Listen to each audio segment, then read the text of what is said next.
내년도 예산안이 657조 원 규모로 올해보다 2.8% 늘어나는 데 그쳤습니다. 20년 만에 가장 낮은 수준의 증가율로 국관이 거덜나기 직전이라고 했던 윤석열 대통령은 재정 만능주의를 배격했다고 강조했습니다. 내년부터 신생아를 출산한 가구에 공공주택 특별 공급이 이루어지고 하반기부터는 유급 육아휴직 기간도 현재 1년에서 1년 6개월로 늘어날 전망입니다. 앞으로 1년 동안의 우유값이 오늘 오후 최종 결정됩니다. 이미 리터당 80원 정도씩 올리기로 잠정 결론은 나 있는 상태여서 오는 10월부터는 우유 1리터가 3,000원을 넘을 걸로 예상됩니다. 다음 달부터는 교통안전을 해치지 않는 범위에서 어린이 보호구역의 속도 제한이 시간대별로 달리 적용됩니다. 등하교 시간대는 시속 30km로 제한을 더 강화하고 심야 시간대는 시속 50km까지 제한이 완화됩니다. 김정은 북한 국무위원장이 깡패 우두머리라는 말까지 써가며 한미일 정상을 맹비난했습니다. 딸 주혜와 함께 해군 사령부를 방문한 자리에서 한 말인데 우리나라를 향해선 처음으로 대한민국이라는 표현을 썼습니다. 국방부가 육군사관학교에 있는 홍범도 장군 흉상 이전에 힘을 실으면서 공산주의 이력이 있는 만큼 국방부 청사 앞 흉상도 이전을 검토하겠다고 공식 입장을 정리했습니다. 국가보훈부가 저지 입장을 밝힌 광주 정율성 역사공원 조성 사업과 맞물려 이념 논쟁이 치열해지고 있습니다. 윤석열 대통령이 657조 원 규모의 내년도 예산안을 공개했습니다. 윤 대통령은 국무회의 모두 발언에서 재정 만능주의를 배격해 정치 보조금, 이권 카르텔 예산을 삭감하는 등 23조 원의 지출 구조 조정을 단행했다면서 이걸 통해 확보된 재원은 국가가 반드시 해야 할 일에 투입했다고 밝혔습니다. 구체적으로 진정한 약자 복지의 실현, 국방, 법치 등 국가의 본질 기능 강화, 양질의 일자리 창출을 통한 성장 동력 확보 등 3대 핵심 분야를 집중적으로 지원할 예정이라고 강조했습니다. 특히 후쿠시마 원전 오염수 방류로 국민 불안이 커지는 것과 관련해서 우리 해역과 수산물에 대한 안전 감시 체계를 더 촘촘히 구축하고 국산 수산물을 안심하고 먹을 수 있도록 관련 예산을 7,400억 원 수준으로 대폭 확대하겠다고 말했습니다. 네, 내년 예산안이 어떻게 짜였는지 구체적으로 보겠습니다. 먼저 신생아 출산 가구에 공공주택이 특별 공급되고 하반기에는 육아휴직 유급 기간이 1년 6개월로 늘어납니다. 또 노인 일자리도 100만 개 제공되고 기초생활수급자 생계급여가 역대 최대폭으로 오릅니다. 이승은 기자가 소개합니다. 결혼과 출산을 미루는 큰 이유 중 하나는 주거 문제입니다. 내 집 마련을 위해 출산을 늦추며 맞벌이를 하지만 소득이 높으면 저리 융자 대상에서 제외됩니다. 정부는 내년에 신생아 출산 가구에 주거 3종 특례를 신설합니다. 특례 융자 소득 요건을 2배 확대해 맞벌이로 소득이 높아도 5억 원까지 최대 연 1,000만 원 수준의 이자가 절감됩니다. 공공주택 특별 분양과 임대에서도 우선 배정합니다. 공공임대 공급은 올해보다 8,000호, 증가한 11만 5천 호를 공급할 계획이고요. 공공 분양도 금년도보다 14,000호 증가된 9만 호를 공급할 계획입니다. 하반기 육아휴직 유급 지원 기간을 1년에서 1년 6개월로 늘리고 남성 육아휴직 활성화를 위해 영아기 특례를 확대합니다. 부모급여도 최대 100만 원으로 인상됩니다. 내년에는 65세 이상 노인 인구가 1,000만 명을 넘게 됩니다. 노인 일자리를 역대 최대 규모로 늘려 10.3%, 103만 명분 일자리가 제공되고 수당도 인상됩니다. 대기자가 없이 전체가 원하는 만큼 일을 할 수 있도록 만드는 수준의 일자리 수가 103만 개로 이해해 주시면 되겠습니다. 기초생활보장 수급자에 대한 생계기반은 역대 최대인 13.2% 인상됩니다. 교통비 부담을 덜기 위해 쓰기 불편한 알뜰 교통카드 대신 청년 우대 교통카드 K패스가 하반기 도입됩니다. 농업 직불 예산은 3조 1,000억 원으로 확대되고 어민보호 등 후쿠시마 오염수 방류 대응 예산은 7,300억 원으로 40% 증액됐습니다. 장병 사기를 높이기 위해 5조 4천억 원이 투입되는데 병장 봉급이 165만 원으로 인상되고 낡은 관사 4만 2천 개를 모두 고칩니다. 범죄 대응 예산도 1조 1,000억 원대로 크게 늘어나 현장 경찰 모두에게 저위험 권총이 지급됩니다. 수해 방지를 위해 지방하천 정비 등 국가 물안전 관리체계 구축에 6조 3천억 원이 투입됩니다.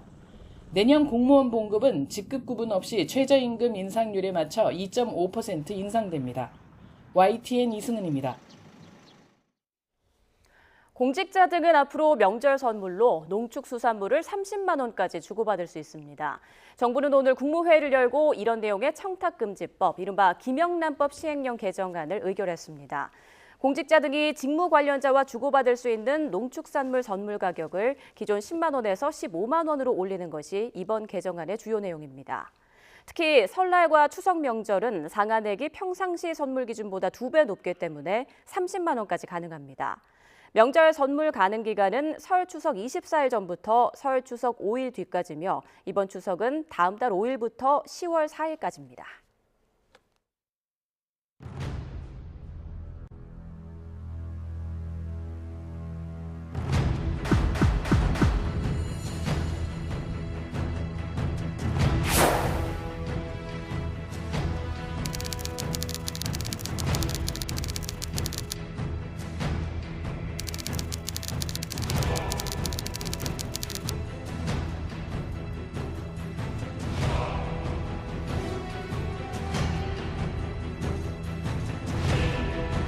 공산주의 경력이 있는 사람이 있어야 되냐 그런 문제가 제기되어서 시작이 되었습니다. 독립군과 광복군의 역사를 지우는 것은 윤석열 정부의 천박한 정치 선동으로 보입니다.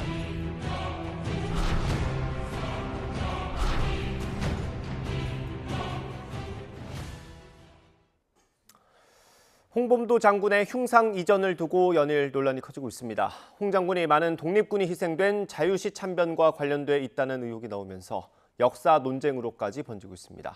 취재기자 연결합니다. 임성재 기자.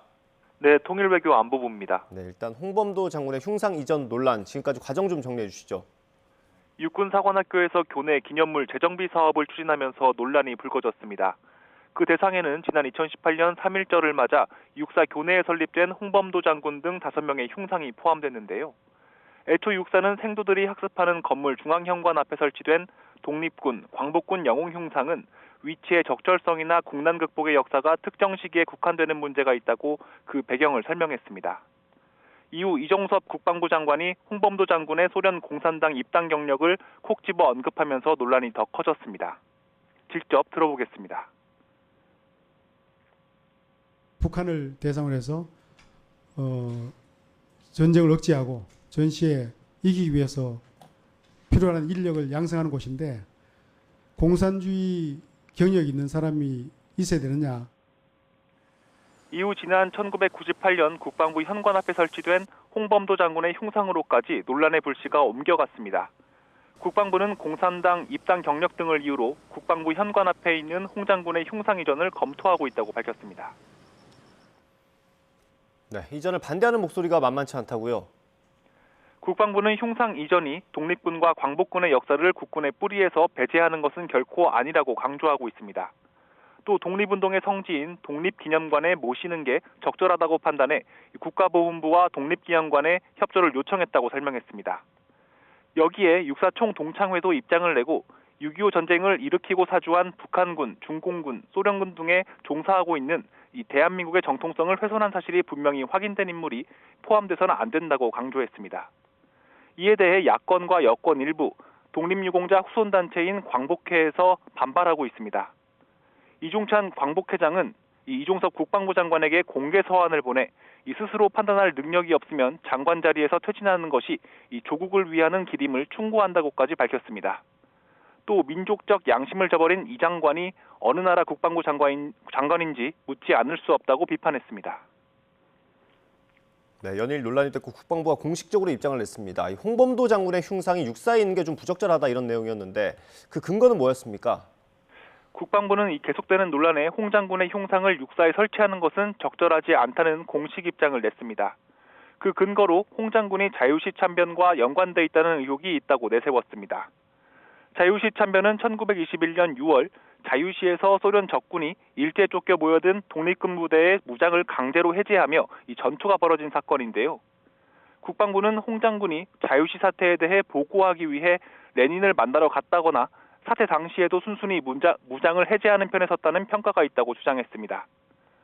또 자유시 참변에 대한 재판 과정에서 홍범도 장군이 독립군을 재판하는 위원으로 참가했다고도 덧붙였습니다. 하지만 학계에선 이견이 나오고 있는 상황입니다. 홍 장군 부대가 전투에 가담했다는 기록 자체가 확인되지 않았고 오히려 홍 장군과 이 휘하 장교들이 땅을 치며 통곡했다는 증언이 당시 병사회고록에 나와 있다는 겁니다. 이종찬 광복회장도 국방장관에게 보낸 서한에서 이 자유시 참변 재판위원으로 참여한 건 이 독립군에게 유리하도록 하기 위해 활동한 것이라고 밝혔습니다. 네, 이 논란에 대해서 국가보훈부도 좀 움직이고 있습니까? 국가보훈부는 흉상 이전과 관련해 직접 관련성은 없지만 이 홍범도 장군에게 건국훈장이 2차례 수여되는 과정에서 편법이 있었는지 확인하기로 했습니다. 홍 장군은 박정희 정부 때인 1962년 건국훈장 대통령장을 받았고 이후 문재인 정부 때인 재작년 유해 송환을 계기로 최고 등급인 건국훈장 대한민국장을 받았는데요. 이 같은 추가 혹은 중복 서훈이 이례적이라고 설명했습니다. 이에 조만간 독립유공자 서훈 공적심사위원회를 열고 논의의 시간을 갖겠다고 밝혔습니다. 박민식 보훈부 장관은 어제 홍범도 장군 흉상 이전 논란에 대해서 이 독립지사를 어떻게 잘 모실 수 있느냐 고민해서 시작한 것으로 안다는 취지로 말했습니다. 이와 별도로 박 장관은 이 광주광역시의 중국의 혁명 음악가로 활동한 정률성을 기리는 광주의 역사공원 조성 사업을 직을 걸고 저지하겠다고 밝힌 상황입니다. 지금까지 통일외교안보부에서 전해드렸습니다. 대통령실 공직기강 비서관실과 감사원이 문재인 정부 시절 사드 배치 고의 지연 의혹과 관련한 조사를 시작한 걸로 전해졌습니다. 대통령실 공직기강 비서관실은 최근 외교부에 관련 자료 제출을 요구했고 감사원도 감사를 위한 자료 수집과 조사에 착수했는데 특히 사드 3불 1한과 관련한 2017년 당시 협의 내용을 살필 것으로 알려졌습니다. 특히 경북 성주 사드 기지 환경 영향 평가가 지연되는 과정에 당시 청와대 지시가 있었는지 집중적으로 조사할 걸로 보입니다.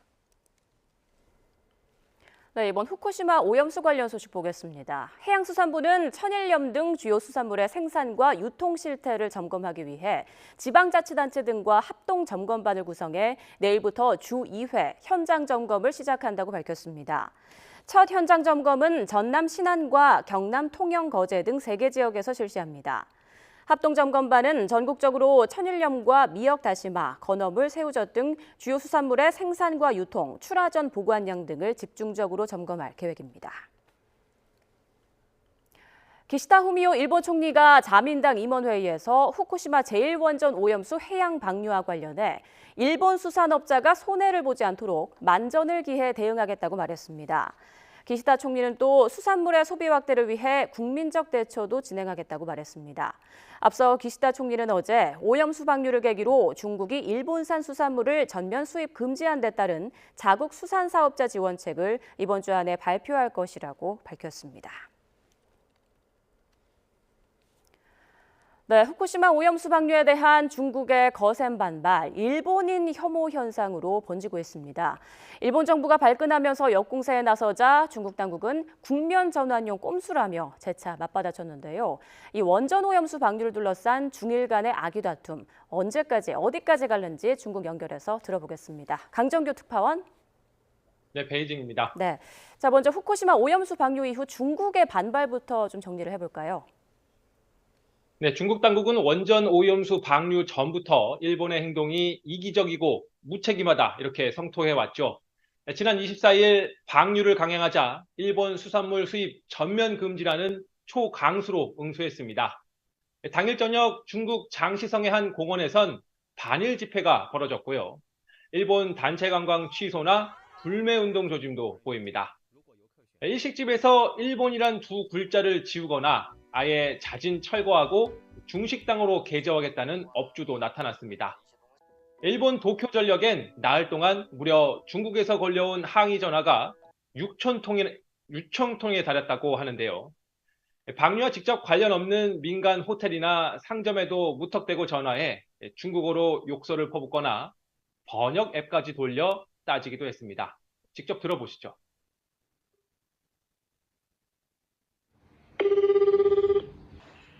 あなたたちはなぜ汚水を排出するのか。あなたたちはバカ。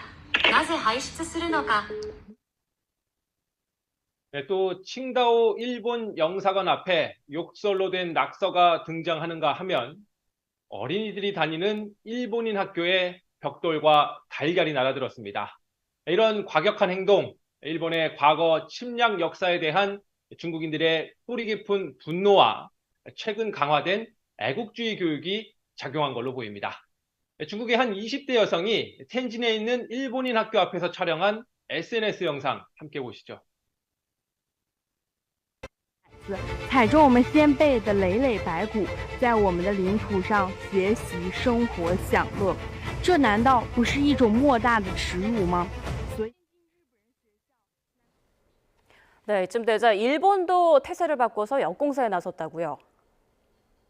네, 처음엔 주중 일본 대사관은 자국민들에게 일본어로 크게 말하고 다니지 말라 이렇게 당부를 했습니다.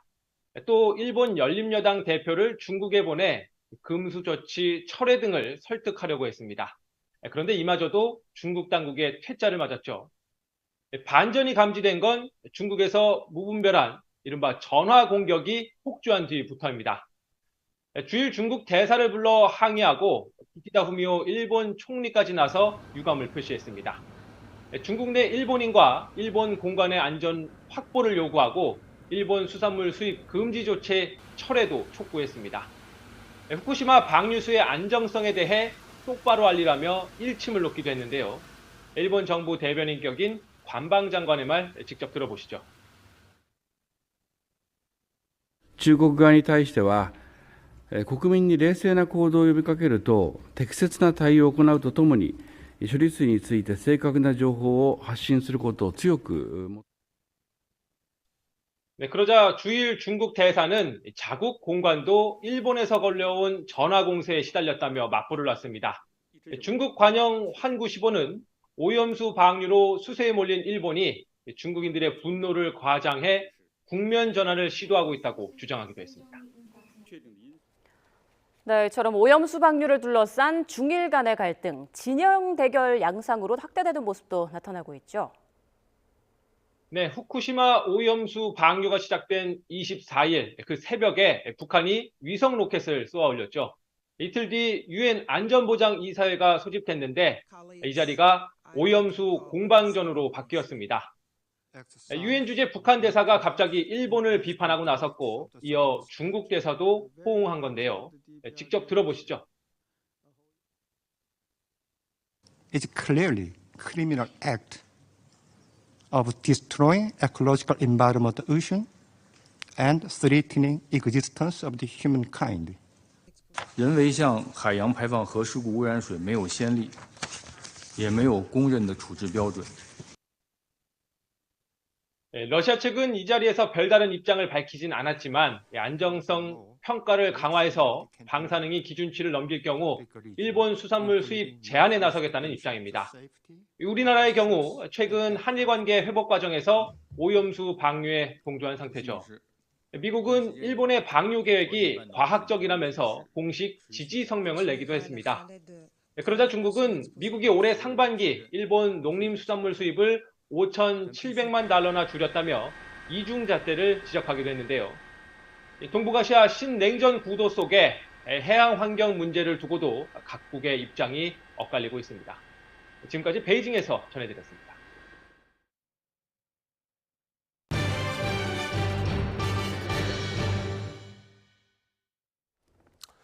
이른바 2차 장마가 시작되면서 오늘은 중부지방에, 내일은 남부지방에 국지성 호우가 예상됩니다. 또 아직은 유동적이지만 다음 주에 11호 태풍의 영향을 받을 가능성도 있습니다. 취재기자 연결해 보겠습니다. 김민경 기자. 네, 김민경입니다. 네, 지금 비가 많이 오는 곳이 어디입니까? 네, 서해상에서 남서에서 북동쪽으로 긴 비구름대가 유입되면서 지금은 수도권에 비가 집중되고 있습니다. 이 지역에는 시간당 20에서 30mm의 다소 강한 비가 내리고 있습니다. 인천과 제주 산간에는 오전 10시부터 호우주의보도 내려졌습니다. 그 밖에 내륙 곳곳에도 산발적으로 비가 내리고 있습니다. 우리나라 북쪽에는 찬 공기가, 남쪽에는 따뜻한 공기가 자리 잡으며 폭이 좁고 긴 정체전선이 만들어졌기 때문인데요. 오늘은 주로 수도권과 강원도에 시간당 30mm 이상의 강한 비가 내리겠습니다. 이후 찬 공기가 점차 남하하면서 내일은 남부지방에도 시간당 30에서 60mm의 국지성 호우가 예상됩니다. 모레는 저기압의 중심은 빠져나가겠지만 남쪽에서 덥고 습한 공기가 유입되면서 부산 등 남해안 일부 지역에 강한 비구름이 형성될 가능성이 있습니다.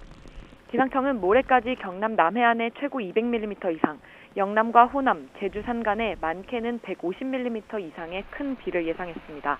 그 밖에 중부지방에도 5에서 많게는 80mm의 비가 내릴 걸로 보여 주의가 필요합니다. 네, 태풍도 걱정입니다. 11호 태풍의 영향을 받을 수도 있는 겁니까? 네, 아직은 진로가 무척 유동적이지만 일부 예측 모델에서 11호 태풍 하이쿠이의 진로를 한반도 부근으로 모사하고 있습니다. 현재 우리나라 주변에는 9, 10, 11호 태풍이 동시에 북상 중인데요. 10호 담레이는 약한 세력을 유지한 채 오늘 밤쯤 일본 동쪽 해상에서 소멸할 걸로 보입니다. 9호 사올라 역시 매우 강한 세력을 유지한 채 타이완 남쪽 해상을 지나 중국 남부를 향할 걸로 예상됩니다. 문제는 어제 발생한 11호 태풍 하이쿠이인데 아직은 발생 초기라 세력이 약하지만 주말쯤 일본 오키나와 북서쪽, 그러니까 타이완 동쪽 해상까지 북상하면서 점차 강해질 걸로 보입니다. 또 다음 주에는 일본 오키나와 부근 해상까지 북상해 다량의 뜨거운 수증기를 우리나라로 뿜어낼 전망입니다. 기상청은 태풍의 진로가 무척 유동적이지만 일부 예측 모델에서 11호 태풍이 대한해협이나 서해로 북상할 가능성을 제시하고 있어 예의주시하고 있다며 당분간 호우 대비에 만전을 기해달라고 당부했습니다. 지금까지 문화생활과학부에서 YTN 김민경입니다. 네, 앞으로 1년 동안의 우유값 바로 오늘 결정됩니다. 낭동진흥회가 오늘 오후에 이사회를 열어서 인상안을 최종 통과시킬 계획인데요. 지난달 27일이죠. 협상소위원회는 원유 기본 가격을 1년 전보다 리터당 88원 오른 1,084원에 가공유용 원유는 리터당 87원 오른 887원으로 잠정 결정했습니다. 자, 오늘 이사회에서 이 안에 대한 통과 여부를 논의하는 겁니다. 원재료인 원유값이 오르면 소비자들이 사는 흰 우유 가격도 당연히 오를 수밖에 없겠죠. 지난해에는 원유값이 리터당 49원이 올랐고요. 흰 우유 가격은 2,800원대 후반으로 일제히 올랐습니다. 자, 이런 추세로 본다면 올해는 1리터짜리 흰 우유 한 병에 3,000원이 넘는 것 아니냐, 이런 전망이 나오고 있습니다. 원유값 인상이 오는 10월 1일부터 반영이 되니까요. 우유업계도 그 무렵 소비자 가격 조정을 계획하고 있습니다. 다만 우유는 필수 식재료로 여겨지는 데다 우유값이 오르면 빵이나 과자, 커피 음료 등의 가격이 줄줄이 오를 우려가 있어서 정부가 고심하고 있습니다. 우유업계에 흰 우유값을 좀 적게 올려달라 이렇게 요청을 하고 있다고 하는데요. 리터당 3,000원이 넘으면 장바구니 물가에 미칠 영향이 엄청날 것이다. 이런 걱정이 있기 때문이죠. 제가 듣기로는 소비자 심리 저항이 있을 수 있으니까 지나친 가격 인상은 자제해달라 약간 그런 식으로 저도 전달 받았거든요. 네, 이런 탓에 우유업계에서는 올해 원유값 인상분을 소비자 가격에 전부 반영할 수 없을 거라는 볼멘 소리가 나오고 있는데요.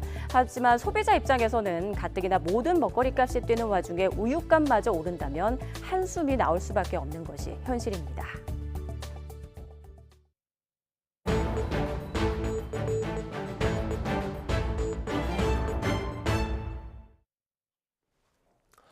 다음 달 4일 교사들이 집단으로 연가를 쓰고 우회적으로 파업하려는 계획에 교육부가 강하게 제동을 걸면서 교육계 갈등이 커지고 있습니다. 집회가 취소되고 정상 수업을 공지하는 학교들이 늘고 있지만 일부 단체는 이주호 부총리를 직권 남용 혐의로 고발했습니다. 취재기자 연결합니다. 김연아 기자. 네, 사회정책부입니다. 네, 지금까지 상황 한번 정리해 보겠습니다. 집회는 일단 취소가 됐고 그래도 개별적으로 연가 쓰는 건 계속되는 겁니까? 네, 현재까지 상황은 그렇습니다. 원래 초등교사 모임 카페인 인디스쿨에선 서희초 교사 49제인 다음 달 4일 집단 연가를 쓰자는 공교육 멈춤과 국회 앞 집회 두 가지가 각자 진행되고 있었는데요. 연가를 쓰고 집회에 참석하는 데 대해 교육부가 징계를 언급하며 강하게 제동을 걸고 교육계 내부에서도 집회에 대해 의견이 엇갈리면서 집회 운영팀이 집회를 취소하고 전격 해산했습니다. 하지만 이후 다른 교사가 자신이 집회 준비를 맡겠다고 밝히기도 했고 집회 지지 의견도 만만치 않아서 집회가 어떤 식으로든 열릴 가능성도 남아 있습니다. 집회와 별도로 공교육 멈춤은 그대로 진행되고 있습니다. 동참 의사를 밝힌 교사가 오늘 기준으로 8만 3천 명이 넘었는데요. 하지만 교육부는 개인 연가나 병가 사용 역시 특별한 사유가 없으면 허용하지 않겠다고 밝혀서 갈등이 커지고 있습니다. 네, 수업이라는 지장을 주지 않고 할 수 있는데 왜 막냐는 반발이 나오는 상황이죠. 그래서 이주호 부총리가 고발을 당했다고요. 네, 서희초 교사 사망을 계기로 교권 회복을 위해 뭉쳤던 교육계가 이번엔 추모제 때문에 의견이 갈리는 모습입니다. 교육부가 재량 휴업이나 개인 연가 사용 시 해임 등 중징계도 가능하다고 하면서 반발이 커진 건데요. 전교조가 어제 이주호 부총리를 직권 남용 혐의로 공수처에 고발했고 서울교사노조에서도 이 부총리 사퇴 촉구 성명이 나왔습니다. 교육 책임자들 사이에서도 입장이 엇갈리는데요. 교육부의 강경 대응 망침에도 서울과 인천, 세종, 전북 교육감이 추모 휴업을 공식 지지했고 서울 지역 교감들이란 명칭으로 정상 수업이 불가능한데 재량 휴업을 쓰지 못하게 하는 것은 부당하다는 비판도 나왔습니다. 이렇게 되면 9월 4일 이후 교육부가 연가 사용 교사에 대해 징계를 요구해도 교육감이 거부하고 이에 대해 법적 분쟁이 커지는 상황까지 벌어질 수 있습니다. 혼란이 커지면서 이주호 부총리가 조금 전 전국 시도 교육감들과 긴급 간담회를 시작했습니다. 이 부총리는 위법한 집단 행동으로 추모의 뜻을 표현하는 것은 교권 회복에 대한 사회적 공감대를 무너뜨리고 학생의 학습권을 침해하는 행위라고 강조한 뒤 교육부 역시 추모의 마음은 같고 교권 회복과 공교육 정상화를 위해 최선을 다할 테니 교육감들 역시 수업 정상화에 함께해달라고 당부했습니다. 네, 일선 학교에서 혼란도 좀 있을 것 같은데 어떻습니까? 네, 앞서 말씀드린 대로 공교육 멈춤에 참여하겠다는 교사가 8만 명이 넘습니다. 한꺼번에 많은 교사가 휴가를 내면서 정상 수업이 불가능한 학교도 많은데요. 때문에 지난주부터 각 가정엔 9월 4일 정상 수업이 어렵다는 공지가 배포됐고 특히 초등학교에선 긴급 돌봄을 위해 학부모 봉사자를 구한다는 안내문이 전달되고 있었습니다. 하지만 교육부가 강경 대응 기조를 분명히 하면서 일부 학교들이 다시 9월 4일 정상 수업하겠다는 공지를 올리는 등 갈팡질팡하는 모습입니다. 어제는 일부 학부모 단체들이 공교육 멈춤 반대 집회도 열었는데 현재로서는 교육계에서 추모제를 둘러싼 접점을 찾기 어려워 보이지만 일단 교육부와 교육감들이 의견을 교환하고 있고 교권 보호를 위한 여러 입법 과제들이 여전히 산적한 상황에서 구성원끼리 분열되면 안 된다는 위기의식도 있어서 추모제의 형식에선 타협점을 찾을 수도 있을 거란 기대도 있습니다. 지금까지 사회정책부에서 YTN 김현아입니다. 경찰이 한국토지주택공사 LH가 발주한 아파트의 철근 누락 의혹과 관련해 LH 본사와 경기 남부본부에 대한 강제 수사에 나섰습니다. 경기 남부경찰청 반부패 경제범죄수사대는 오늘 오전 9시부터 경남 진주시 LH 본사와 경기 성남시 경기 남부지역본부를 압수수색하고 있습니다. 경찰은 압수수색을 통해 설계와 시공 그리고 감리와 관련된 자료를 확보해 건축법 위반 여부 등을 수사할 방침입니다. 오는 10월부터 시세 기준 9억 원 이상의 집을 담보로 맡기고 주택연금을 신청하면 월 지급금이 지금보다 최대 20% 늘어납니다. 주택금융공사는 오는 10월 12일부터 주택연금 가입 대상 주택가격을 공시가격 9억 원 이하에서 12억 원 이하로 올리고 총 대출 한도도 5억 원에서 6억 원으로 상향한다고 밝혔습니다. 월 지급 금액은 최대 20% 늘어나게 됩니다. 평균 가입 연령 72세를 기준으로 총 대출 한도가 5억 원을 넘는 경우 현재 시세 9억 원 이상 주택은 294만 9천 원으로 늘어납니다. 네, 일상생활용품과 똑같은 형태로 만들어진 각종 위장 카메라가 아무런 규제 없이 시중에 유통되고 있습니다. 2015년부터 현재까지 관련 법안 5개가 발의됐지만 전부 폐기됐거나 계류하고 있는데요. 유서연 기자가 그 실태를 알아봤습니다. 인터넷 사이트에서 파는 고민형과 모자. 평범해 보이지만 사실은 몰래 촬영하는 데 쓰이는 위장 카메라입니다. 움직임이 있을 때만 알아서 찍고 액자형 카메라의 경우 홍보 이미지와 다른 그림을 무작위로 넣어 발송할 거라 절대 들키지 않을 거라고 강조합니다. 이런 위장 카메라는 별다른 제한 없이 누구나 사고 팔 수 있습니다. 전자제품을 판매하는 상가에서도 명함 지갑형이나 볼펜형 등 여러 종류의 위장 카메라를 취급합니다.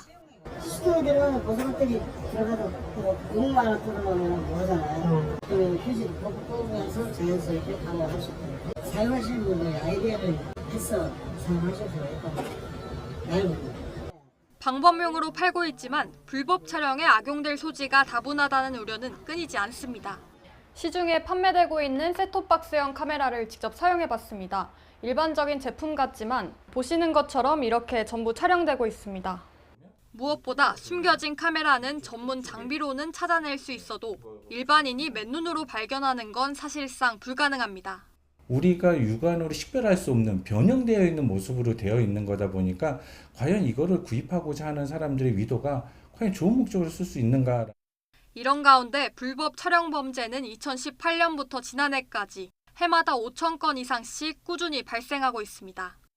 여성 37명을 불법 촬영하다 적발돼 실형을 선고받은 골프 리조트 회장 아들도 탁상 시계와 차키 모양 카메라를 범행에 썼습니다.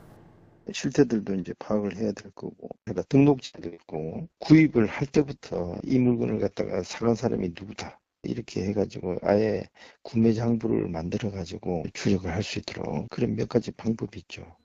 그러나 워낙 다양한 제품의 카메라가 사용되다 보니 규제 대상을 법으로 정하는 게 쉽지 않습니다.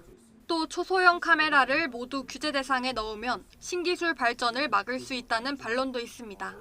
19대 20대 국회에서 발의된 관련 법안 3건이 모두 임기 만료로 폐기됐고 21대 국회에 발의된 법안도 2년째 계류 중입니다. 위장 카메라가 시중에 얼마나 판매되는지 현황을 파악하고 어디까지 규제할지도 제대로 논의해야 할 때입니다. YTN 유서연입니다. 경찰청은 다음 달 1일부터 교통안전을 해치지 않는 범위에서 어린이 보호구역의 제한 속도를 시간대마다 다르게 규제하기로 했습니다. 현재 어린이 보호구역의 제한 속도는 시간대와 상관없이 시속 30km인데 어린이 사고 위험이 낮고 통행량도 적은 심야 시간대에는 그 기준을 시속 40에서 50km까지 높일 방침입니다. 반대로 제한 속도가 40에서 50km 사이인 어린이 보호구역에서는 등하교 시간대 교통안전을 위해 제한 속도를 시속 30km로 일시 하향합니다. 지난 3일 경기 성남 분당에서 인도로 차를 몰고 흉기를 휘둘러 14명의 사상자를 낸 최원종이 구속 상태로 재판에 넘겨졌습니다. 검찰은 최원종이 고립된 생활을 하다가 타인이 자신을 해하려 한다는 망상이 심해지면서 범행한 것으로 판단했다고 밝혔습니다. 하지만 최원종이 상당한 학업 능력을 갖췄고 컴퓨터 프로그래밍 능력을 보유한 점, 또 범행 전에 심신미약 감경 등을 인터넷에 검색했던 점 등을 감안하면 범행 당시 심신미약 상태는 아닌 것으로 보인다고 설명했습니다. 10건이 넘는 범죄 혐의로 구속영장까지 발부된 지명수배자가 술에 취한 채 운전하다가 잠이 들어 경찰에 적발되자 다른 신분을 대면서 회피했지만 결국 체포됐습니다. 대전 유성경찰서는 음주운전 혐의로 50대 남성 A씨를 불구속 입건한 뒤 다른 범죄 혐의로 기존에 발부돼 있던 구속영장을 집행했다고 밝혔습니다. A씨는 지난 11일 0시 20분쯤 대전 궁동에 있는 한 주차장 입구에서 혈중 알코올 농도 0.127%의 만취 상태로 운전하다 잠든 혐의를 받습니다. 출동한 경찰이 신원을 확인하려 했지만 엉뚱한 주민등록번호를 계속 제시하자 현행범으로 체포해 지구대로 데려온 경찰은 A씨가 횡령과 성범죄 등 11건의 범죄 혐의로 지명수배됐다는 사실을 확인하고 검찰에 신병을 인도했습니다. 화장품을 바르기만 해도 체지방을 없애준다는 등의 잘못된 온라인 광고가 무더기로 적발됐습니다. 식품의약품안전처가 지난달 24일부터 5일 동안 온라인 화장품 광고를 집중 단속한 결과 300여 건 가운데 절반에 가까운 155건이 부당 광고로 적발됐습니다. 적발된 광고에는 화장품을 바르는 것만으로 체지방 체중이 감량한다거나 체내 독소를 배출해주고 이중턱을 탄력 있게 개선해준다는 내용 등이 담겼습니다. 미국과 중국이 갈등을 완화하고 협력을 강화하기 위해 별도의 대화 창구를 만들기로 합의했습니다. 미국은 다만 수출 통제는 국가 안보를 위한 것으로 중국과 대화하겠지만 타협은 없다는 점을 분명히 했습니다. 워싱턴에서 권준기 특파원의 보도입니다. 왕원타오 중국 상무장관과 회담을 마친 지나 러몬도 미국 상무장관은 두 가지 대화 창구를 만들기로 합의했다고 발표했습니다. 첫 번째는 통상과 투자 분야 협력을 논의할 실무그룹으로 두 나라 차관급이 참여하고 민간 기업도 포함하기로 했습니다. And very importantly, U.S. and Chinese commercial private sector representatives as we seek solutions on trade and investment issues and to advance U.S. commercial interests in China. 두 번째 대화 창구는 미중 간 수출 통제 문제에 대한 정보 교환을 위한 자리로 곧바로 첫 회의를 시작하기로 뜻을 모았습니다. 최근 미국은 반도체와 인공지능 등 첨단 기술의 중국 수출 통제 조치를 발표했고 중국은 미국 반도체 기업인 마이크론 제재와 갈륨 수출 통제에 나서는 보복 조치로 응수했습니다. 러몬도 장관은 대중 수출 통제는 국가 안보와 관련된 기술에 국한된 것으로 두 나라 간 교역의 99%는 이와 관련이 없다고 강조했습니다. 수출 통제 조치에 대해 충실히 설명은 하겠지만 중국과 협상할 생각은 없다는 겁니다. The United States is committed to being transparent about our export control enforcement strategy. I want to be clear, we are not compromising or negotiating in matters of national security, period. 이와 함께 미중 상무장관은 적어도 1년에 한 번은 만나 여러 현안에 대한 의견을 나누기로 합의했습니다. 지난해 펠로시 하원의장의 타이완 방문 이후 끊겼던 미중 간 경제 대화가 재개되지만 야당인 공화당은 수출 통제와 관련해 중국과 대화 자체를 용납할 수 없다는 입장이어서 반발에 부딪힐 것으로 보입니다. 워싱턴에서 YTN 권윤기입니다. 김정은 북한 국무위원장이 한국과 미국, 일본의 정상을 막말로 비난했습니다. 김 위원장은 어제 북한 해군절을 맞아 해군 사령부를 방문한 자리에서 얼마 전 미국과 일본, 대한민국의 깡패 우두머리들이 모여 앉아 3자 사이에 각종 합동 군사 연습을 정기화한다는 걸 공표하고 그 실행에 착수했다고 말했다고 조선중앙통신이 보도했습니다. 김정은이 남측을 대한민국이라고 지칭한 건 이번이 처음입니다. 최근 북한이 우주 발사체를 발사한 걸 놓고 한미일을 포함한 여러 국가가 유엔 회의장에서 규탄했습니다. 이번 회의에 참석한 북한은 자위적 조치라고 주장하면서 안보리 결의도 거부하겠다고 주장했습니다. 최영주 기자입니다. 유엔 제네바 사무소에서 열린 우주안보를 위한 실무협의체 회의에서 북한에 대한 규탄이 쏟아졌습니다. 북한이 지난 24일 발사한 군사정찰 위성은 불법이라는 겁니다. The launch was illegal, unlawful, and at the same time irresponsible, and we condemn the DPRK for such action. 우리 외교부 대표는 그러면서 탄도미사일 기술을 활용한 모든 발사는 핵무기를 탑재할 수 있는 미사일 기술 발전에 기여할 수 있다고 지적했습니다. 일본 측 대표도 비판에 가세했습니다. 북한의 위성 발사는 영내 국가들의 심각한 위협이 되고 있다며 북한 측에 오는 10월 추가 발사도 하지 말라고 촉구했습니다. 미국도 북한의 위성 발사가 군축이라는 국제사회의 공동 목표에서 멀어지게 하고 있다고 강하게 비판했고 독일과 뉴질랜드 측 대표도 유엔 안보리 결의 위반이라며 규탄 입장을 냈습니다. 이에 대해 북한은 발언권을 얻어 반박에 나섰습니다. 북한 대표부 대사는 군사정찰 위성의 발사는 안전보장과 직결된 자위적 조치라고 주장했습니다. 그러면서 유엔 안보리 결의안은 유엔 헌장에 어긋나는 불법 문서로 결코 구속되지 않을 것이라고도 말했습니다. My country never ever recognized and rejected and will not be bound by such resolutions which seriously violating DPRK's right to use space. 이는 오는 10월로 예고된 군사정찰 위성의 추가 발사 의지를 거듭 밝힌 것으로 해석됩니다. 이번 안보리 회의에서도 러시아와 중국의 협조 여부에 이목이 쏠렸지만 여전히 소극적 대응으로 일관했습니다. YTN 최영주입니다. 도널드 트럼프 전 대통령의 대선 뒤집기 시도 혐의 재판이 대선 경선 승부가 사실상 결론나는 슈퍼 화요일 바로 전날로 잡혔습니다. 워싱턴 DC 연방지방법원은 대중은 이 사안이 신속하고 효율적으로 종결돼야 할 권리를 갖고 있다며 재판을 내년 3월 4일부터 시작한다고 밝혔습니다. 트럼프 전 대통령 측 변호인은 정부가 제시한 기간 내 증거 검증을 할 수 없다며 대선 이후인 2026년 4월부터 재판을 요청했지만 연방법원 판사는 이걸 받아들이지 않았습니다. 처특한 판사는 트럼프 씨 변호인은 재판이 있으리라는 것을 오래전부터 알고 있었다며 준비가 부족하다는 이유를 반박했습니다. 미국 노스캐롤라이나 대학에서 총격이 발생해 한 명이 숨지고 아시아계 용의자가 체포됐습니다. 현지 시각 28일 미 노스캐롤라이나 채플힐에 있는 한 대학에서 총격이 발생해 교직원 한 명이 숨졌다고 대학 측이 밝혔습니다. 대학의 경찰서장은 사고 직후 용의자를 체포했고 범행 동기를 수사하고 있다고 전했습니다. 현지 신문에 따르면 대학 경찰은 이날 오후 1시쯤 대학 내 코딜 연구소에서 총격이 발생했다는 신고를 받았고 무장한 위험 인물이 나타났다며 캠퍼스 전역에 대피령을 내렸습니다. K-팝 걸그룹이 영국을 정복해 영국에서 올해는 이들의 해가 될 것이라고 영국 유력 일간지가 한국 걸그룹에 대한 호평을 내놨습니다. 몰락한 영국 걸그룹의 빈자리를 채웠다면서 K-팝 걸그룹을 집중 조명했는데요. 이종수 기자가 전합니다.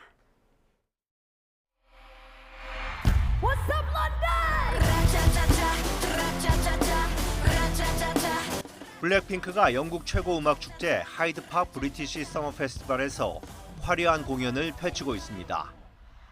영국 오피셜 앨범 차트 탑 100에서 1위를 차지하고 오피셜 싱글 차트 탑 40에 8곡을 올린 블랙핑크.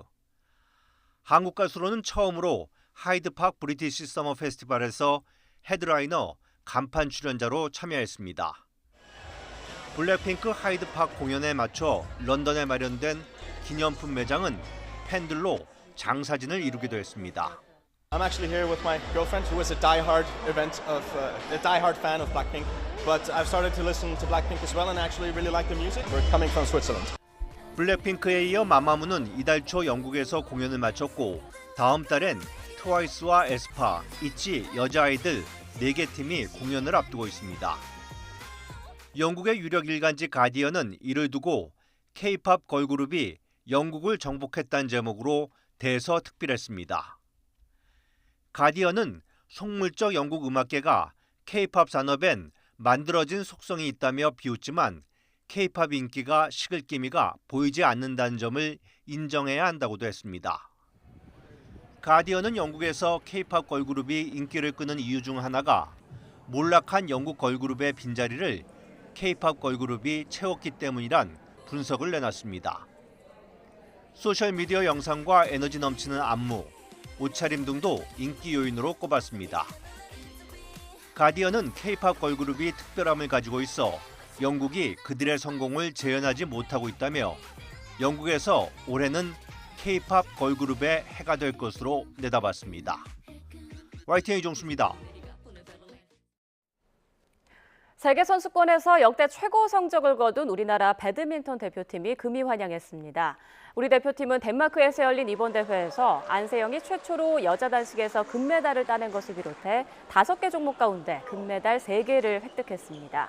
우리 대표팀은 곧바로 진천 국가대표 선수촌으로 복귀해 한 달 앞으로 다가온 항저우 아시안게임을 준비합니다. 가을 야구를 향해 뜨거운 중위권 싸움을 벌이는 두산 베어스의 선봉에는 돌아온 천재 유격수 김재호가 있습니다. 이달 들어 4할 때 맹타를 휘두르며 공수 양면에서 든든하게 팀을 이끌고 있는데요. 이지은 기자가 만나봤습니다. 두산 왕조를 이끈 천재 유격수 김재호. 시즌 초만 해도 후배들에게 자리를 내준 듯했지만 이달 들어 4할 때 타율에 홈런포까지 터뜨리며 두산에서 가장 뜨거운 주전이 됐습니다. 솔직히 2년 동안은 좀 야유를 좀 많이 받았다고 하면 올해 같은 경우는 이제 환호성을 많이 받다 보니까 아무래도 하루하루가 좀 행복한 것 같습니다. 고질적인 어깨 통증에서 벗어나면서 실력 또한 되살아났습니다. 건강하게 야구할 수 있는 거에 좀 잘 되는 것 같고 경기를 또 많이 이제 나가다 보니까 이제 아무래도 경기 감각이 옛날에 그 감각이 좀 살아나는 것 같은 것 같아요. 올해 38살 노장이지만 노련함을 앞세워 테이블 세터이자 유격수로서 만점 활약을 펼치고 있습니다. 경험이 이제 또 무시 못하는 거기 때문에 경험 면에서는 좀 더 좀 낫지 않나. 항상 웃는 얼굴로 경기에 나서는 스마일맨. 웃다 보면 옆에 사람도 웃게 되는 그런 게 있잖아요. 그래서 좀 그라운드에서 자꾸 밝은 모습을 보이면 그분들도 덩달아 밝아지지 않을까라는 생각에. 제2의 전성기를 맞이한 김재호에게 은퇴는 아직 생각해 본 적 없는 이야기입니다. 저와 또 팀하고 이제 또 그런 마음이 또 잘 맞아야지 또 더 할 수 있는 부분이고, 네. 저는 일단 선수로서 일단은 할 수 있을 만큼 최선을 다할 생각입니다. 두산이 치열한 중위권 싸움에서 살아남아 가을 야구 티켓을 줄 수 있을 것인지, 베테랑 김재호의 교환에 두산 팬들의 기대 또한 커지고 있습니다. 팀이 5강 안에 들을 수 있도록 일조하도록 하겠습니다. 기대해 주십시오. 화이팅! YTN 이지은입니다. 약한 비만 내렸던 오전과는 달리 빗줄기가 제법 굵어졌습니다. 현재 서울은 시간당 20mm 안팎의 강한 비가 내리고 있는 곳이 있는데요. 비가 내리면서 무더위는 주춤하는 모습이지만 호우로 인한 피해가 우려됩니다. 차간 거리를 넉넉히 두는 등 교통안전에 각별히 유의해 주시고요. 물이 갑자기 불어날 수 있는 만큼 하천변 산책로의 이용은 자제해 주시는 게 좋겠습니다. 자세한 레이더 화면부터 살펴보겠습니다. 현재 서해상에서 정체전선을 동반한 비구름이 유입되면서 내륙 곳곳에 강한 비가 내리고 있습니다. 특히 붉은색의 강한 비구름은 주로 서울 등 수도권 지역에 분포하고 있는데요. 이들 지역에서는 시간당 30mm 안팎의 장대비가 쏟아지고 있습니다. 오늘 비가 내리는 동안 시간당 30에서 60mm의 국지성 호우가 벼락과 돌풍을 동반하며 쏟아질 수 있겠습니다. 피해 없도록 대비 철저히 해주시기 바랍니다. 모레까지 예상되는 비의 양은 경남 남해안에 최고 200mm 이상, 경북 북서 내륙과 전남 동부, 제주도 산간에도 150mm가 넘는 호우가 쏟아지겠고요. 그 밖에 남부지방으로도 많게는 120mm 이상, 중부지방은 최고 100mm의 비가 내리겠습니다. 흐린 날씨 속에 비가 내리면서 무더위도 주춤하고 있습니다. 오늘 서울 낮 기온 26도, 대전과 대구는 29도가 예상됩니다. 내일 서울 등 중북부 지방은 비가 점차 잦아들겠지만 남부지방을 중심으로는 국지성 호우가 이어지겠고요. 이후 날씨는 북상하는 9호 태풍 사울라와 11호 태풍 하이쿠이가 변수가 될 전망입니다. 오늘 해안가와 강원 산간에서는 비와 함께 초속 15m 안팎의 강한 바람도 불겠습니다. 시설물 관리와 안전사고에도 각별히 유의해 주시기 바랍니다. 지금까지 서울 상암동 야외 스튜디오에서 YTN 윤수빈입니다. 네, 이상으로 뉴스 앤 이슈 마칩니다. 네, 잠시 뒤에 더 뉴스가 방송됩니다. 시청해주신 여러분 고맙습니다.